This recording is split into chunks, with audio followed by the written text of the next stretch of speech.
Je veux citer par exemple Marguerite Aboué, qui a écrit Aya de Poupon, une œuvre traduite dans plus de 20 langues et qui obsède, je ne sais plus, en 16 ou 20 langues en tout cas, et qui a bénéficié de ce prix, qui a investi cet argent d'ailleurs dans 2 bibliothèques qu'elle a, une à Trècheville que j'ai eu l'honneur et le privilège de visiter, et une autre au sein du marché d'Adamé, elle a des bibliothèques. Donc, il y a ensuite le chef Loïc Dablé, je crois qu'il y a eu aussi ce prix. Cogit, si je ne m'abuse, a eu le 2e prix aussi d'excellence du meilleur voisin de l'extérieur. Il faut qu'on continue sur cela. Et puis, il y a un cadre de rencontre permanent que l'État a créé, qu'on appelle le Forum de la diaspora, qui depuis 2015, qui a lieu chaque 2 ans, qui regroupe l'ensemble des personnes de la diaspora, en tout cas les associations et les consulats, et qui permet de débattre d'un certain nombre de sujets. Nous ne sommes rien. Allez-y voir.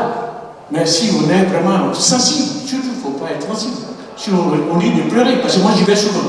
Quand on voit des jeunes garçons, des jeunes femmes qui sont au dehors, qui sont dans la boue, qui sont là, sont des intellectuels, il faut discuter avec eux, il y a certains de diplômés, qui sont là, qui sont nulle part. Et là, c'est là le problème. En tout cas, je vous remercie, et puis au nom du 9e, voilà, nous sommes heureux, nous participons à tout, j'espère qu'on vous retrouvera le 2, je crois, le 2 juillet à la mairie du 9e, on vous invite avec l'association à participer à tout. Nous sommes tous, nous avons le droit de circuler dans le monde. Voilà. Après, ce qui nous fatigue, c'est le cachet. C'est le timbre qu'on met sur le passeport. C'est ce qui dit que tu as quitté la Côte d'Ivoire, tu es allé à France ou tu es allé dans le pays. Maintenant, quand les gens n'ont pas les moyens d'avoir un visa, ils prennent des voies annexes.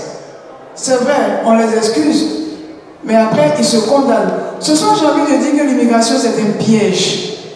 Pourquoi? Quand on était content, on venait, on était tous contents, mais à partir de 40 ans, 50 ans, tu dis, qu'est-ce que je fous là? J'ai envie d'aller chez moi, il fait froid, j'ai envie d'aller en Côte d'Ivoire. Un Sénégalais me disait un jour que ça tient sur 10 ans.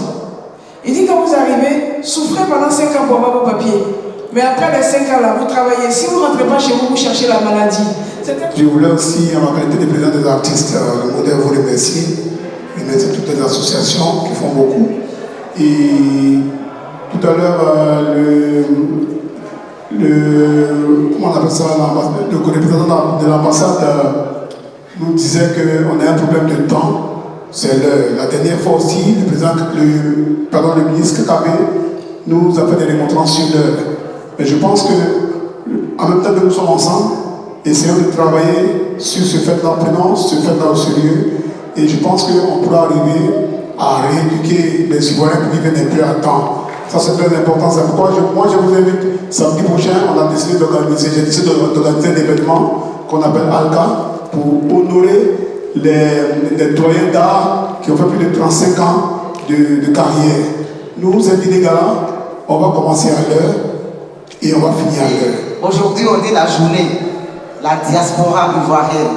C'est comme ça, c'est la diaspora ivoirienne pour mettre en valeur la culture. On est des ambassadeurs. Chacun qui se déplace pour aller ailleurs est un ambassadeur pour son pays. Donc, quand on arrive dans un pays, il faut qu'il y ait des ambassades pour nous accompagner. Donc, qu'est-ce qu'il faut faire? Si tu dois revenir, tu retournes. Si tu dois rester ici, tu resteras. Mais en accompagnant. On arrive ici, c'est vrai, c'est encore les Français qui montent des associations, on est obligé de taper à toutes les portes pour nous accompagner. Aidons-nous pour qu'on puisse nous respecter. C'est pour ça que nous, on dit tout par le peuple. Le peuple doit prendre sa responsabilité. Même en Afrique, nos politiques, là j'en viens, nos politiques. Il ne faut pas qu'on soit des suiveurs des politiques. Il faut qu'on soit des acteurs. Les politiciens doivent nous suivre, puisqu'on les met au pouvoir pour nous. C'est nous qui les mettons au pouvoir. Ils doivent travailler pour nous.